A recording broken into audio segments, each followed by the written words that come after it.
guys, this is Carrie with Fullerton Professional Organizing, and today we're talking about Melissa Riker from the Happier Homemaker, and she's talking about something we all would love to be successful at, and how to get your family to help with the housework. She says that she's a blogger at thehappierhomemaker.com. She's been blogging for 9 years, and it's probably been 10 or 11 now. And she blogs about easy recipes, DIY decor, cleaning, and organizing the home. Those are the topics that she blogs about. She is not, unless she is now, but at the time that I read this, she was not on YouTube. But before we get started, I want to let you know that this talk is straight from, she has a course, Mom's Core Toolbox, so you can check that out on her blog. But she says the first thing you have to do, which is true, and now that my kids are grown, I can say this was the hardest part. This is the hardest part about getting your kids to do chores, and is changing your mindset. She says phase one is all about you. Phase one is about your mindset, because if you don't go into the process of teaching your kids to do chores properly, you're going to fail. Now, for me, I worked, so I was a teacher and I was off during the summer. So summers is when I tried to have a lot of fun activities with my kids, spend real good time with my kids. We went to the beach and did some things together as a family. Well, mostly me and the kids, because my husband was still at work and I was home during the day.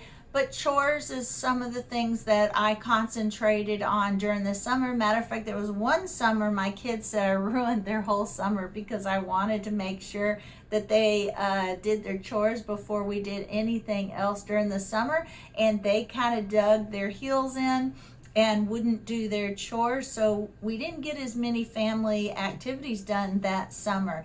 But looking back, maybe I was asking for too much. I'm not sure. It's all in the past. But nevertheless, we have to change our mindset. And this is the mindset that we have to get past the most. This one works more than anything else from experience, and that is being persistent. The first one is that you need to be persistent. This is probably the most important, and I agree. And you have to be persistent and consistent. Like, how many times have you made a rule, and then, oh, we didn't have time, so we'll do it next time. And then we didn't have time, we do it next time. And then before you know it, you've completely forgot about your rules, and the rules weren't taken seriously, and then the kids just didn't do what you needed them to do because they didn't take you seriously. So I believe the process is slow because you're building new habits. So that's where that persistence is going to come in, and consistency. The second mindset is that you're the leader. You're not a dictator. You're not a tyrant. You are a leader. You are the leader of your house. You are not the family maid. You are the leader of the family team. Not only are you the leader of the team, you're the coach and you're the star player. Just like sports team, every person in the family has a role to play. And if they don't play that role, it makes it harder for the whole team. It makes it hard for everyone. So you have to be a team player. So think about being a team coach, motivating and making progress. And the third mindset is let go of perfection, which is hard. But you have to let go of perfection. If you have a 5-year-old, it's not going to make their bed super perfectly. But the fact that they're making it and learning to do it automatically when they get up in the morning is the progress that you want to see. Progress, not perfection. And of course, looking for progress and age appropriate progress, because once they get older, they're going to be able to do that a lot better. Be positive. So during the learning process, I go back to that cheesy phrase, you catch more flies with honey than vinegar. If you're trying to build a habit, no amount of yelling and criticizing is going to reinforce that. So be positive. Look for the good every day. Look for the little tiny things they're doing right and praise them for it. You'll get a lot further than criticizing if you follow that rule. And I know sometimes as moms we do get a little impatient, and we want them to learn things and do things and obey a lot quicker than they want to.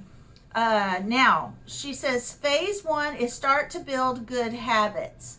So in phase 1, you're going to choose one super easy chore, and she starts with making your bed, and that seems like a perfectly easy place to start. So she says, I would start with something like making their bed because it's something that's tied to a time. All right, after you get up and go to the bathroom, brush your teeth, go in your room and make your bed. You want that first chore to be tied to a time. That first chore to be tied to a time, because we don't want procrastination, and it's something that's fairly easy and it's quick. And she's tying habits to each other. This is your morning routine. So it's all tied to your morning routine so that it's a little bit easier to remember. So then what she says, you explain what you want them to do. Explain your expectations. Then you're going to show them how to do it. Sorry, I got to sneeze. Sorry. But first you're going to explain to them what you want them to do and how you want them to do it. Then you're going to show them how you want it done. If you're picky about it, show them what you expect. Don't assume that they're going to know that you want the top of the blanket folded down, or they need to tuck the pillows in, or whatever. You need to show them step by step every single detail that you want them to remember. And then the third step is teaching the new chore is watching them do it. So the first few times you're literally going to stand there and watch them do the chore. That way, any bad habits they get, you can remind them right away, and you don't want them to practice doing it wrong. It's like they say, it's not practice that makes perfect, it's perfect practice that makes perfect. Even though we're trying to work on progress, not perfection, you do still have to show them what you expect and exactly how you expect it, because if you go and they're not doing it right, you're going to get upset. Then once you feel comfortable letting them do it on their own, you need to check the quality of their work. Trust but verify. That's my tip. But you need to do that for a while until they're doing it 100% of the time correctly, and then you need to spot check after that. When I was a teacher and I was teaching 3-year-olds and 4-year-olds how to do certain things, routines in the classroom, the whole first few weeks of school was just practicing over and over and over, lining up, how to put up your backpack, how to put up, all those procedures and routines. As a teacher, those are things that we're very specific about in the classroom. So why not be that way at home as well? It takes a lot of patience and endurance and persistence, but once it's done, once you've spent all that time up front, then it can be done without so much supervision in the back end. And again, it's age appropriate standards, and then you can just spot check from now on. So once you get to the first chore in place for something easy like making the bed, then you're going to add another chore, and like to keep the chores I like to keep the chores at first, especially pretty fast and pretty easy. Maybe we teach them to wipe down the countertops in the morning after they brush their teeth. Or maybe we teach them how to clean the toilet or how to sweep the floors. So as an example, we're in the summertime now and the kids are home all day. So after lunch, they can't get on screens until they read for a certain amount of time, practice their musical instrument for a certain amount of time, and do their chores. Okay? So you're tying things to certain routines, morning routines, afternoon lunch routine, and dinner routines, so that it's all time sensitive, and then they can have their free time. And then phase 2 would be family cleaning time, and this is like 10 to 15 minutes that you need to get in the habit of having, where everybody just kind of works together to get the house cleaned up. Like, put on some loud music, let the kids pick what songs, smile, laugh. It's fun. We're working together, we're doing something together. It's just for 10 minutes, just for 15 minutes. Let's say now if you have a child that checks the timer like every 30 seconds, remind them that they might get some extra jobs if they don't continue working. But it says, so that's just something to build into your schedule, even if it's only a couple of times a week. And then rewards and incentives. And then we're going to start adding more chores, and that's where I like to start with rewards and incentives. So rewards are when we catch them doing something right or above and beyond, and they can be little. They can be words. It can be that praise that we talked about. My kids like Hershey Kisses, so sometimes they get a Hershey Kiss, or maybe your kid wants one-on-one time with you. Like, so, hey, I'll sit for 20 minutes and play Legos with you because you did some good job remembering to do this without having to be asked. You have to kind of find your kids' love language and work off of that. I know, me personally, my son, the only thing that motivated him to do his chores or was a punishment was keeping him off of game time on the computer. Now, he played a lot of Minecraft, so we're not talking about, all these horrible games that are out there, but he loved his computer time. And there were even times he asked for licks so that he could just stop being grounded from the computer. And so that is what worked for him. That was the only thing that worked for him, is computer time. Or I called it electronics time, because for me, when I said no computer time, then he would just go and play games on the TV. So for my family, when I said no electronics whatsoever, that meant phones, games, TV, anything that plugged into the wall other than lights. So, and then my daughter was a little bit different. I can't remember. I think just her allowance alone was motivation for her. So, and monetary did not work for my son. He did not have a concept of money. He didn't care. So that did not work for him. But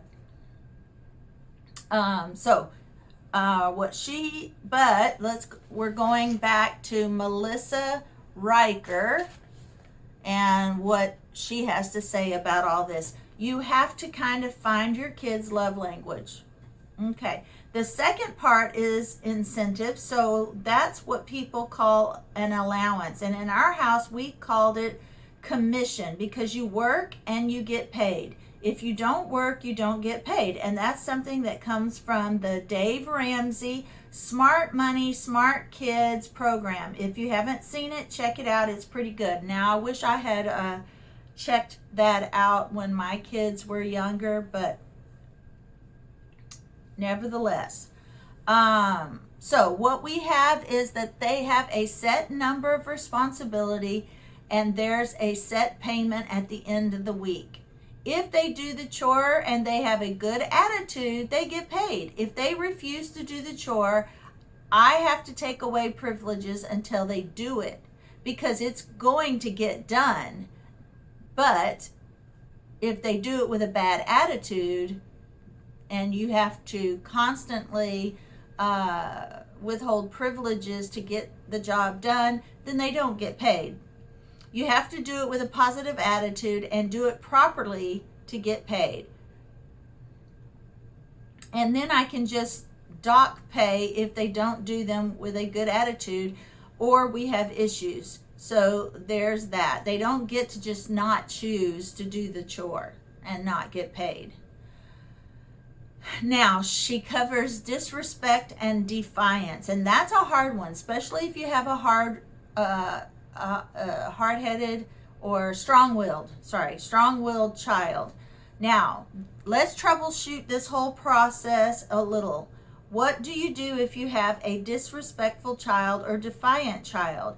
You would be doing your kid a disservice if you did not correct disrespectful and defiant behavior, because that will go with them for the rest of their life. They won't be able to hold down a job if they can't keep their emotions in check and stay respectful. So what I suggest is, if they start to be defiant or disrespectful with anything, not just with chores, you say, you're being disrespectful. That's not okay. If you do it again, I'm going to blah, blah, blah, and blah, blah, blah. Would be a removal of privileges or a punishment, if you will.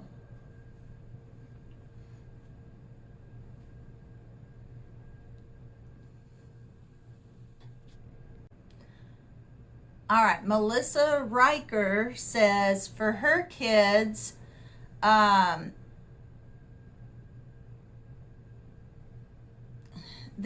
it's a significant privilege that she takes away. For my kids, she says it's screens, their little devices. It would be taken away, their iPad for 3 days, or not even a time frame, because I'm just taking it away until they can show a positive change in their behavior.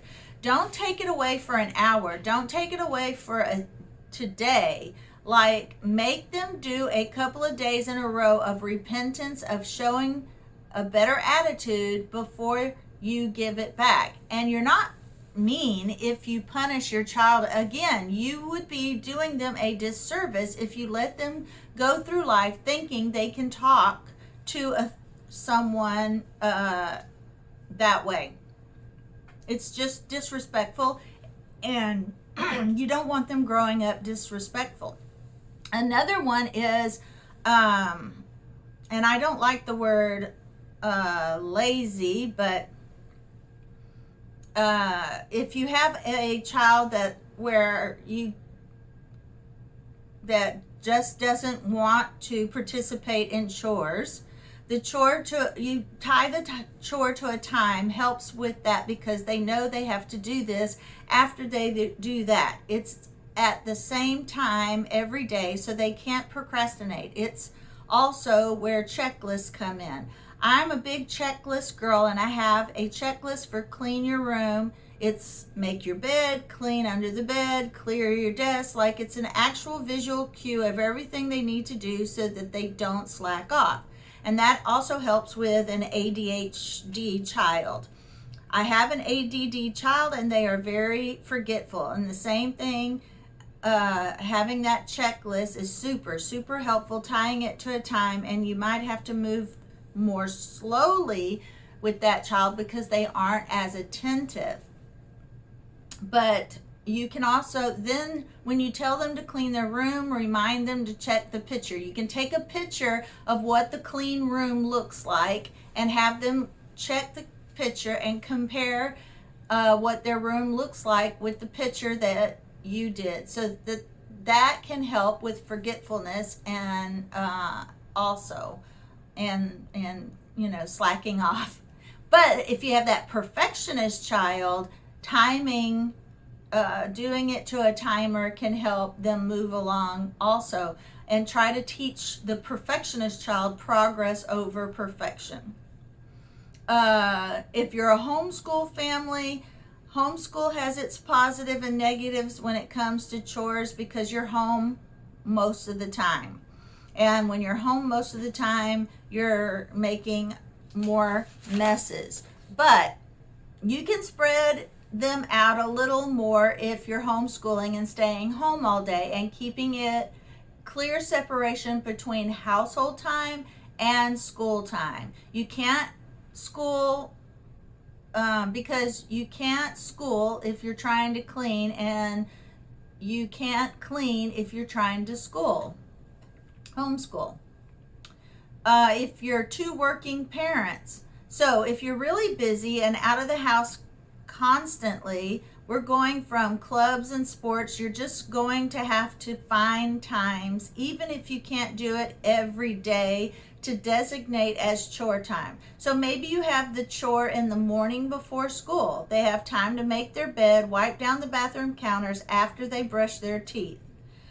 And then you can just maybe have a Sunday afternoon after church. That's when my family did their chore time. We didn't have church on Sunday nights, so we would go to church Sunday morning, and as soon as lunch was over, they had maybe a few minutes for their 30 minutes to an hour for their food to digest, and then it was time to get all the chores done and get their rooms clean and get ready for the next week to come. But she says then you can just maybe have a Sunday afternoon after church. You're going to do family cleaning time, and everybody's going to do their assigned chores. And she says don't do it for 3 hours long, but maybe take an hour of the day and work up to that. And now she's addressing single parents. Single parents, I was raised by a single mom, and single parents work so hard. My mom worked so hard, it was just me and her. So again, you have to do teamwork. And she says her mom was so tired when she got off work at the end of the day that they had Saturday morning chores. So both of them worked together every Saturday morning, cleaned the house, and then they had the rest of the weekend free. And she says single parents need to give themselves grace. We have cleaning on Saturday mornings. She would blast music during the house, and we throughout the house, and we would just be silly going around and clean for a couple of hours. It's super important that you implement this process because you cannot do it all by yourself, and nor should you have to. Now, she deals with overwhelm. She says her husband was in the military, so when he was deployed, it was just her and the kids. So again, it had to be teamwork, and she had moments where she was very, very overwhelmed. And she says, if you if you have moments in your life where you're so overwhelmed that you just can't motivate yourself to do the house cleaning like she suggests, she says, just at least do the basics. And then as you're able, you can add in the other stuff. So for the basics, food, if it's takeout, if it's cereal for dinner, if people are getting fed and they're not hungry, good job, mama, you're doing well. The second one is laundry. Do enough laundry so no one's wearing dirty clothes. You don't have to do it every day. You don't have to get everything done, but let's have some clean clothes to wear and pat yourself on the back for that. The bare basics of keeping your kids educated. The fourth thing would be making sure your bills get paid. Now, it's hard to take care of everybody else if you're not at least taking basic care of yourself. So showering, getting dressed. It's amazing how putting on one of your favorite outfits can perk up your mood a little. Just that basic self-care. So those are the 5 basics. You want to feed everyone, have clean clothes, make sure you're getting educated, pay the bills, do self-care. If you can do all of that and that's all you can do at that point in your life, it's fine. If you're in a situation where things are just too overwhelming. But setting expectations. So I guess I want to reassure you that if something happens in life and you're just knocked for a loop and you're completely overwhelmed, it doesn't mean you have to abandon the system. And I would even tell the kids, I would say, hey, mommy's got a lot going on right now. We're going to take a week break from doing our chores. Now, you'll have to spend a lot of extra time catching up, but take a break from the chores for a week. We'll do family cleaning time during the week, but we're not going to do our chores for 1 week, okay? And then after a week, we're going to start back. So you're setting expectations, and they don't think, so that they don't think you've stopped chore time altogether. And they know that you're going to come, the family's all going to come back to it. Now, and if you're starting to backslide a little, I get on their nerves. Okay, what to do when your kid forgets to do something that you know that they know to do. So for me, my big pet peeve is when my kids leave their dirty dishes sitting on the counter. Because my kids know at this point that they need to put them in the dishwasher. So my solution for this is, after it's already a habit, and if they're starting to backslide a little, is I get on their nerves. And what she means by getting on their nerves is when they're doing something else, you just have them come back to the kitchen. Hey, come put your dishes up. Come put your dishes up. Until it's easier to put their dishes up than it is to stop what they're doing constantly and coming and making those corrections. She says, I'm just making them stop what they want to do to finish up what they should have done before. He left his bowl down, and eventually it comes way more convenient for them to remember at the time than for me to call them down 10 times. So it's just a way of correcting the behavior without punishment. So if they forgot to put their dish in the dishwasher and they left all the crumbs on the countertop, you call them back to put the bowl up. Then you call them back to do the crumbs, and you just keep calling them back until the job is completed. So remember, persistence is key. All right, now we're going to review what we just said. Do a little review in case you missed something. She says, how to make your kids help with chores around the house and make it pleasant for all. The key elements to getting the family to help with housework is persistence You are the leader of the family team. Progress over perfection and positivity overall. If you don't go into the process of teaching your kids to do chores properly, they're going to fail. You have to set yourself up for success. Being persistent and consistent is critical. Teaching your kids to do chores is not an overnight thing. The process is slow because you're building new habits. So that's where that persistence is going to come in. You are the leader of your house. You are not the family maid. You are the leader of the family team. Not only are you the leader of the team, you're the coach and you're the star player. It can be super frustrating when you are teaching your kids to do chores because sometimes you have to go after them and fix it. Let go of perfection. If you're trying to build a habit, no amount of yelling and criticizing is going to reinforce that.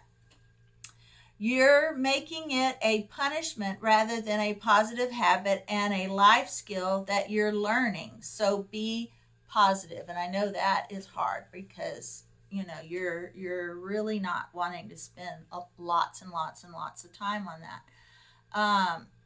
Choose one super easy chore for your child to do and tie it to a time or a habit. For example, making your bed, teaching your child that after they get up, use the bathroom, and brush their teeth, they make their bed.